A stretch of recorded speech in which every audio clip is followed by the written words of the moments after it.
2024 नया साल दिनवा अयोध्या में भैला राम करवनवा अयोध्या में भैला राम करवनवा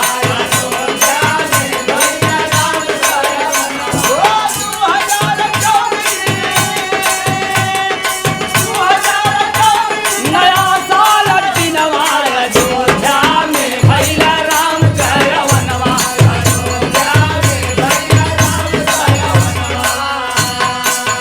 2024 नया साल दिनवा अयोध्या में भैल राम कवनवा। बाबा बाबू देखा जाए कितनी ऊंची बात कभी अंतरा के में अब लिखे। अंतरा में मोदी अयोध्या में मंदिर बनौला मोदी अयोध्या में मंदिर बनौला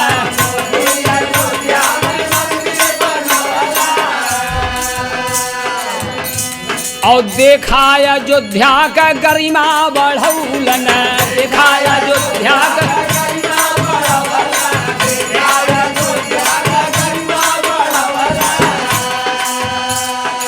मोदी जी साथियों अयोध्या का गरिमा बढ़ाए हवाई अड्डा बनवा दिए जो असंभव था साथियों। भारत में इतना बार खून खराबा हुआ मगर बना नहीं साथियों मंदिर।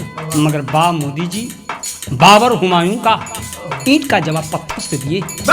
उस जमाने में जब बाबर आया तो साथियों तोड़वा दिया। साधु संत लौट गए खून का नदी बहवा दिया बाबर।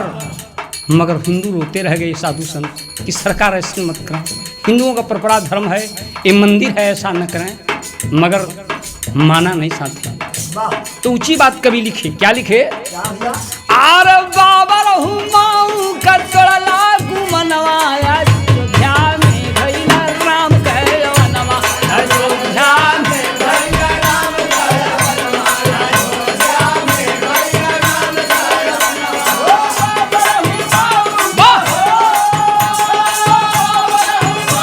का तोड़ला गुमनवा अयोध्या में भैला राम करवनवा अयोध्या में भैला राम करवनवा। ए बाबू देखल जा अंतरा में कितनी ऊंची बात कभी लिखे। त्रेता युग में भैला तब राम बनवास हो त्रेता युग में भैला तब राम बनवास हो त्रेता युग में भैला तब राम बनवास हो। और कल युग में राम वैसा गईला है राय हो कल युग में राम वैसा गईला है राय हो कल युग में राम वैसा गईला है राय हो। साथियों जैसे राम का वनवास हो गए 14 वर्ष वैसे कलयुग में राम के बाबू गायब कर दिले। सरजू मैया में मूर्ति फेंकवा दिले बाबर और मस्जिद बनवा दिले। मगर जोगी मोदी को जब मिलन हुआ मोदी जी बोले कि हम नहीं बनवाए हैं मंदिर ये जनता बनवाया है। वक्त आ गया समय ऐसा आ गया कि दोनों सरकार मेरी दोनों सरकार हमारा अब कोई समर्थन नहीं दिया। इस वजह से हमने नहीं बनवाया हमने खाली अगुआ हुआ जनता बनवाया। तो कहना है कवि का क्या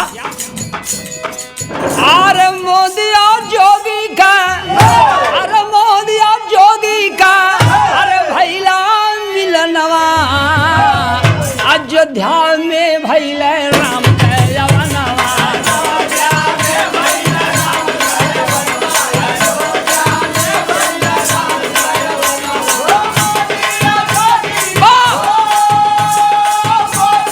जोगी का भैला मिलनवा अयोध्या में भैला राम करवनवा अयोध्या में भैला राम करवनवा। साथियों बारे उस समय का सीन साथियों साधु महात्मा जो अब हैं साथियों इंतजार कर रहे थे कि अरे मालिक कौन हो रही शैब कि बन जा जल्दी से जल्दी का हमने के मरले के बाद बनी। कितने साधु संत बाबू आसरा लगा के बैठे। ऐसा वक्त आ गया ऐसा समय आ गया कि बारे मालिक कलो की भाग से ज्यादा और समय के पहले कोई चीज ना हुआ। और साधु सन्यासी कर जय जय कर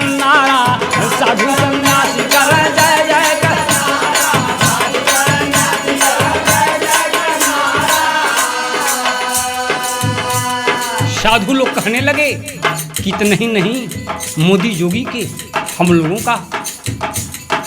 लोगों के आई में से कट के इन लोगों का बढ़ जाए उम्र, इसलिए कि देश के उन्नति के रास्ते पे ले जा रहे हैं, जो नहीं होना चाहिए वो कर दिए। कहना है कभी का बाबू क्या,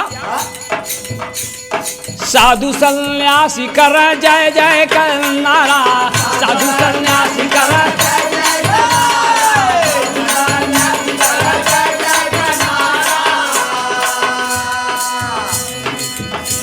और मंदिर बनल बाट सरजू किनारा, मंदिर बनल बाट सरजू किनारा, मंदिर बनल बाट सरजू किनारा।